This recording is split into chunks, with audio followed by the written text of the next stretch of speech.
오늘 묵상 준비, 운명을 가르다. 마태복음 25장 1절에서 13절 말씀. 열 처녀의 비유입니다. 5명은 어리석었고 5명은 슬기로웠습니다. 어리석음과 슬기로움의 기준은 준비성에 달려 있습니다. 어리석은 5 처녀는 등불은 준비했지만 여분의 기름을 준비하지 않았습니다. 슬기로운 5 처녀는 등불과 함께 기름을 준비했습니다. 사소한 차이인 것처럼 보이지만 그들의 운명을 가른 결정적인 차이였습니다. 비유의 말씀을 깊고 바르게 이해하기 위해 이 부분을 조금 더 자세하게 따져보고 싶습니다. 기름을 준비한 슬기로운 5 처녀는 왜 기름을 준비했으며 기름을 준비하지 않은 5 처녀는 왜 기름을 준비하지 않았을까요? 기름을 준비하지 않은 5 처녀는 신랑이 빨리 오리라고 생각했을 것입니다.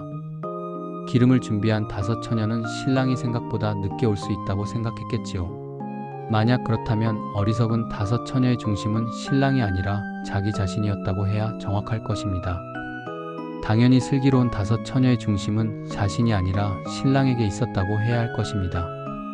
신랑이 언제 올지 그날과 그때를 아시는 분은 아버지밖에 없습니다. 이 말씀에 비추어 본다면 어리석은 5 처녀는 그야말로 어리석은 사람입니다. 그들은 자기가 누구인지 몰랐던 것은 물론 자신이 해야 할 일이 무엇인지조차 제대로 헤아리지 못한 사람입니다. 신랑마저도 아버지를 존중하고 아버지의 뜻을 따르는데 신랑을 맞으러 간 여인의 교만이 하늘 높은 줄을 모릅니다. 그들은 애초에 신랑이 아니라 자신에게 함몰된 사람이었습니다. 자기 생각과 계획에 따라 신랑이 움직이길 바랐다고 해도 좋을 것입니다. 슬기로운 5 처녀는 신랑에게 초점을 맞추었습니다. 신랑이 일찍 올 수도 있지만 자기 생각과는 달리 늦게 올 수도 있다는 것을 알았습니다. 신랑이 언제 올 것인가가 아니라 신랑이 반드시 올 것이라는 사실에 초점을 맞추었습니다. 자기가 누구인지 자신이 해야 할 일이 무엇인지 정확하게 알고 있었고 그 일에 집중한 사람이었다고 말해도 좋을 것입니다. 이런 관점에서 볼 때 기름 준비 여부는 신랑에게 초점을 맞추었는지 아니면 자신에게 초점을 맞추었는지로 판단할 수 있습니다. 신랑이 더디 오자 슬기로운 5 처녀도 어리석은 5 처녀도 잠이 들었습니다. 한밤중에 갑자기 신랑이 온다. 어서 나와서 신랑을 맞이하라. 라는 소리가 울려 퍼졌습니다. 그제야 기름이 부족하다는 것을 깨달은 어리석은 처녀는 기름을 빌려달라고 요청합니다. 그럴 수는 없었습니다. 기름을 나누어 쓰다가 10 처녀 모두 불을 밝히지 못한다면 낭패도 그런 낭패는 없을 테니까요. 어리석은 처녀가 부랴부랴 기름을 사러 간 사이 신랑이 도착했고 준비하고 있던 5 처녀는 신랑과 함께 결혼잔치에 들어갔으며 문은 닫혔습니다. 나중에 돌아온 어리석은 5 처녀는 애걸복걸하며 문을 열어달라고 간청했습니다. 돌아온 신랑의 대답을 보십시오. 나는 너희를 알지 못한다. 매정하게 느껴질 수 있지만 사실을 그대로 보여줄 뿐만이 아니라 어리석은 5 처녀의 마음과 생각과 태도를 고스란히 드러내는 말입니다. 어리석은 5 처녀는 신랑이 아니라 자기 자신에게 마음을 쏟았습니다. 신랑을 존중하는 것이 신랑의 아버지를 존중하는 것이고 신랑을 무시하는 것은 신랑의 아버지를 무시하는 것과 다름이 없다는 것을 몰랐을 리가 없었을 텐데 그들은 신랑을 무시했습니다. 신랑의 결혼식이었는데 자기중심적인 태도로 일관했습니다. 그들을 알지 못한다는 신랑의 말은 과장이 아니라 정확한 사실입니다. 어리석은 5 처녀가 그들의 삶으로 이야기한 것을 신랑이 언어로 정리했을 따름입니다.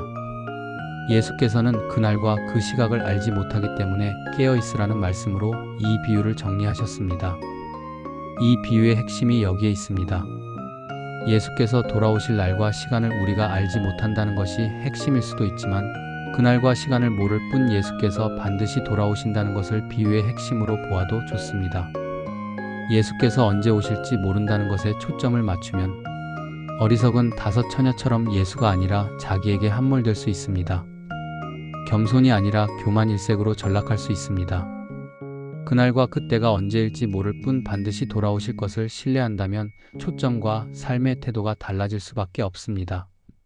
신랑은 빨리 올 수도 있고 생각보다 훨씬 늦게 올 수도 있습니다. 그날과 시간이 하나님께 속한 것임을 아는 사람은 하나님을 존중할 것이며 날과 시간과 장소가 아니라 다시 오실 예수께 초점을 맞출 것입니다. 깨어있으라는 말씀은 다시 오실 예수를 신뢰하고 의지하고 의식하며 살아가라는 말씀입니다. 이 말씀을 굳게 붙들 때 우리는 하나님을 존중하고 아들 예수를 신뢰하며 다시 오실 주님 맞을 준비를 게을리하지 않는 지혜로운 사람이 될 것입니다. 오늘 기도 1. 이기주의와 개인주의가 판을 치는 세상에서 자기 자신에게 함몰될 것이 아니라 하나님을 존중하고 다시 오실 예수를 더 의지하고 의식하며 살아가게 하소서. 2.